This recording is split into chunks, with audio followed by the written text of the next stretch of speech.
Gipailawom na sa state of calamity ang tibok probinsya sa Davao de Oro human sa nasinati nga kusog nga linog sa miaging semana. Dugang detalye sa report ni Kent Abrigana.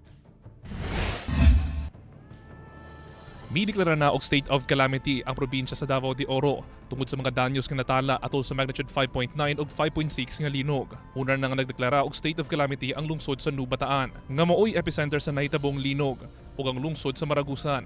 We base nag-declare ang MDR niya gidukdukan sa SP atong Sabado. Naka-declare na ang sangguniang bayan atong Sabado. Tungod sa linog, daghang mga balay ang nangadaot ug daghan sab mga magbanay ang naapektuhan sa pagtayog. Sa pinakawing dato sa PDRMO Davao de Oro, mukabat na sa kapin 5,000 ka mga magbanay, kung kapin 26,000 ka individual sa Davao de Oro ang gibakwit gumikan sa kusog nga linog.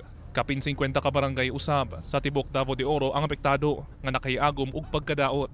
561 ka istruktura ang totally damaged, samtang kapin 3,000 ka istruktura ang partially damaged. 15 ka mga individual usab ang angol atol sa linog. Hinuon, walay natala nga namatay. Kauban si Mel Colmenares sa kamera. Ako, si Kent Abrigana, para sa One Mindanao.